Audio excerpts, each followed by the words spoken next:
Hello and welcome to CE Institute. My name is Selena Belisle and I am the founder and one of the instructors here who teaches cupping massage.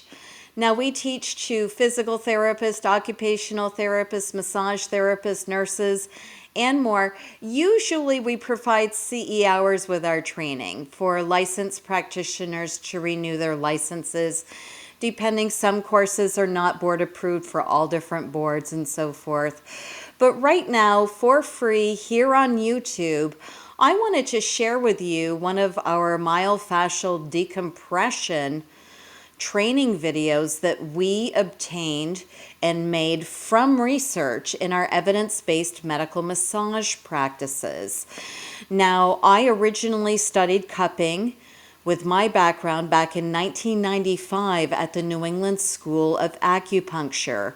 You had to take a traditional Chinese medicine course to apply as a student to their acupuncture program.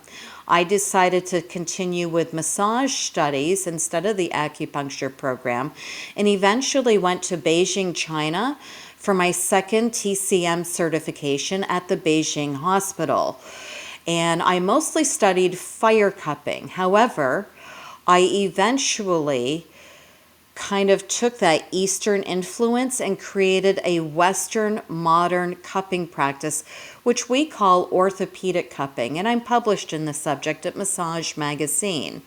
So if you want to learn a little bit more about pump cupping or orthopedic cupping or a Western application that uses musculoskeletal points instead of meridians for application, you can look into this orthopedic cupping massage that we're practicing here at the school.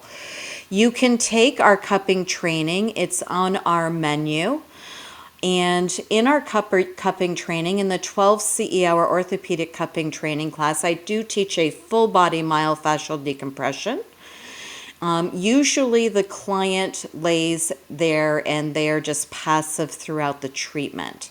Today I found something where the client is going to be active in the research study. So we're going to show an active practice of myofascial decompression. We also teach an 18-hour myofascial advanced cupping course if you want to learn more.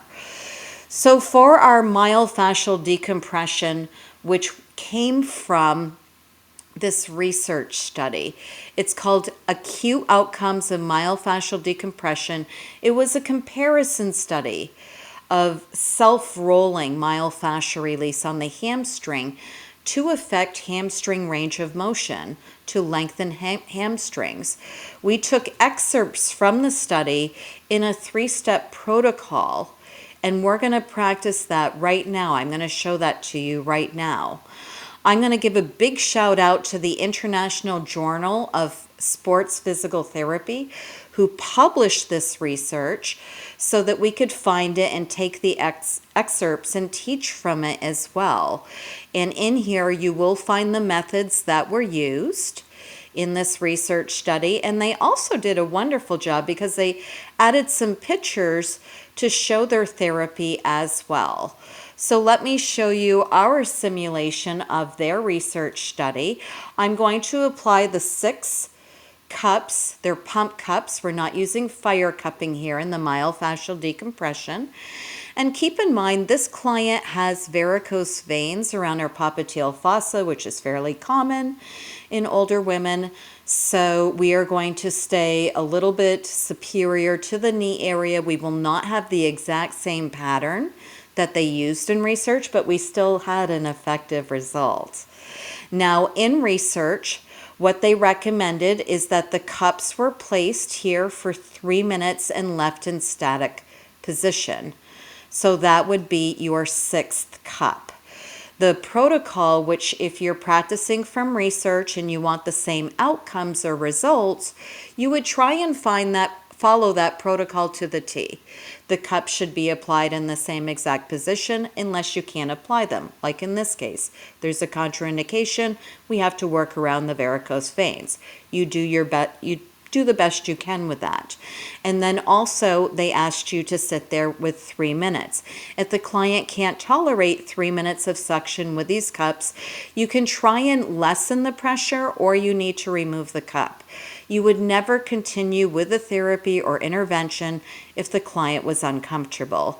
After the client sits here for 3 minutes, then according to the research, to achieve increased range of motion in the hamstring, you're going to have the client actively flex and extend their knee while these 6 cups are in place, okay? You don't have to have them force the calf into the cups, but you do want to try and get as much full range of motion, knee flexion and extension with 10 repetitions to emulate the research to hopefully reproduce the same outcome. So after that's done, we're going to remove the cups, and then there was a second part to achieving greater hamstring length, and that was we're going to place the cups back into position. I'm going to avoid her varicose veins, and she is going to do hip flexion extension, keeping the knee straight. This is according to the researched protocol published at the Physical Therapy Journal, and she is going to extend and flex her hip 45 degrees to achieve that increased range of motion that we're seeking with this myofascial decompression routine. And that's how we're practicing from research here at CE Institute. You can find us at ceinstitute.com.